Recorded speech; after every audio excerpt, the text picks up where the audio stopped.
talking today about the conflict which is bubbling up between India and Pakistan. This is not a minor league deal. We have a breakdown of the international order, change that is unprecedented in decades. And we're going to find that there are many other, uh, for lack of a better word, beefs in the world other than just the ones we are focused on, that being the war in the Ukraine, which is ongoing and unrelenting as of this recording, the conflict in the Middle East between Israel and Iran and its proxies, and then the South China Sea, the issue with China and the potential for a military intervention into Taiwan. That's what we're focused on. But there are other related issues, such as this conflict between India and Pakistan, which goes back to the formation of Pakistan decades ago. Pakistan and India at one time were actually one country called India, part of the British colonial empire. Uh, Pakistan is the Muslim enclave or the Muslim country that was formed when it was decided at the time that the British were giving up their colonial empire that the Muslims and the Hindus in India could not live together, that there needed to be a separate state for the Muslims, and that became Pakistan. There are contested areas, most prominent of which is the Kashmir, where there has been an ongoing conflict for decades. There has been numerous wars fought between Pakistan and India over these contested areas. And there was a very serious terrorist attack this past week by alleged Pakistani terrorists who killed 28 tourists in the Kashmir area. And it was not just killing them willy-nilly. They were executed one by one. It was an awful event, and it has brought this conflict between Pakistan and India back to center stage. These are both nuclear-armed states. Let me say this again. Both of these states are nuclear-armed. So it is not a minor league deal. This is another potential flashpoint which could lead to really a system breakdown worldwide. And we have the forever war warriors sprinkled throughout our foreign policy and think tank establishment that are only too quick to jump up and advocate for conflict. Let's listen to one of them, Rubin, a fellow at the American Enterprise Institute. Former Pentagon official has urged the United States to formally designate Pakistan as a terrorist state following the terror attack in Pahalgam. He also called for Pakistan's Army Chief General Asim Munir to be branded as a terrorist, comparing him to Osama bin Laden. Michael Rubin, a former Pentagon official and senior fellow at the American Enterprise Institute, lashed out at Pakistan and its top military leadership, especially General Asim Munir. He said that the only difference between Osama bin Laden and Asim Munir is that Osama bin Laden lived in a cave and Asim Munir lives in a palace. Listen in. The only difference between Osama bin Laden and Asif Munir is Osama bin Laden lived in a cave and Asif Munir lives in a palace. But beyond that, the two are the same, and their end should also be the same.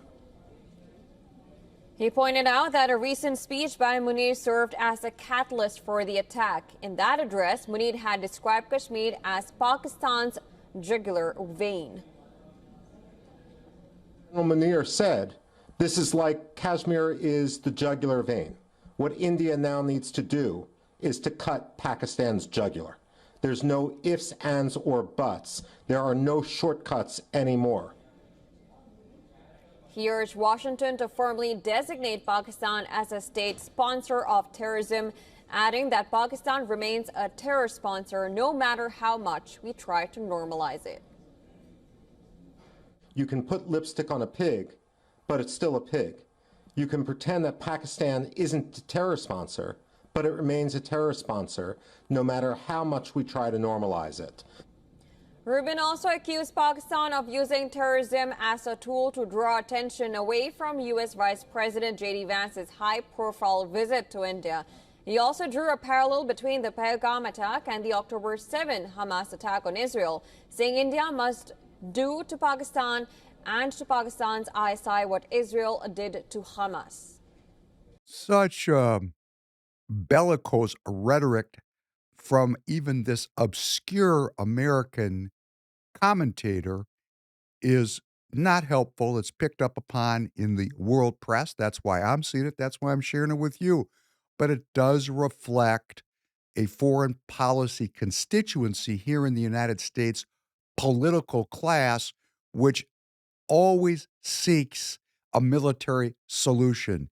In other words, it's a hammer, therefore, every problem is a nail.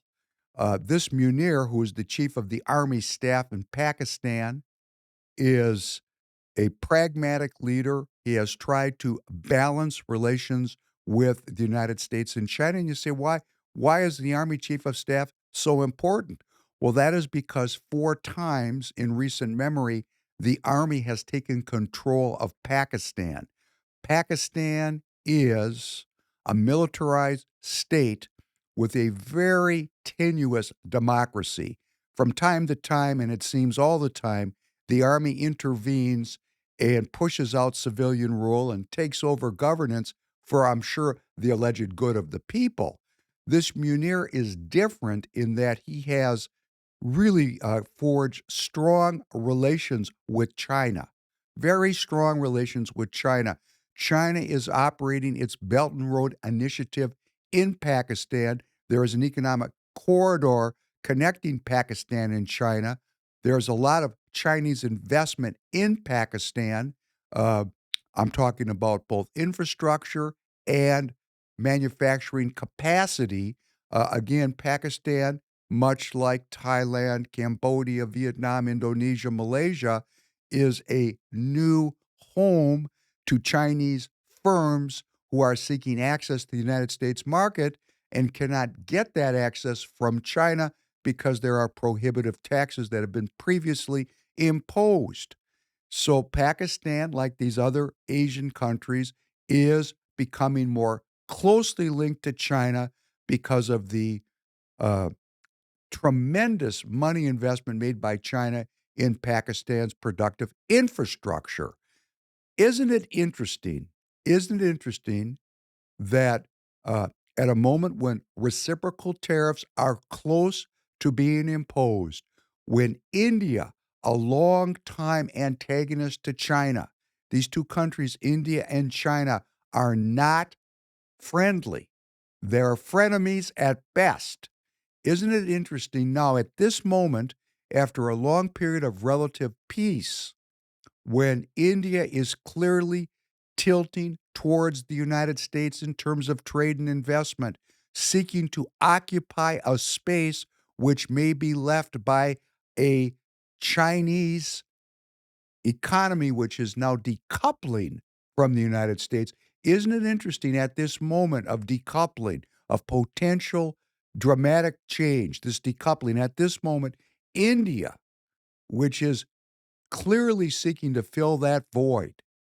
Isn't it interesting that suddenly Pakistani terrorists, Muslim terrorists, slaughter Hindus in the Kashmir, bringing about a lot of tension and a lot of potential conflict. And Pakistan has this strong military to military engagement with China. And Munir is very tied to Chinese military and economic investment in Pakistan. Are these things really by accident? Or is it, as Franklin Roosevelt said, if it happens in politics, it happens for a reason? Thanks for joining. Look forward to be back with you soon again.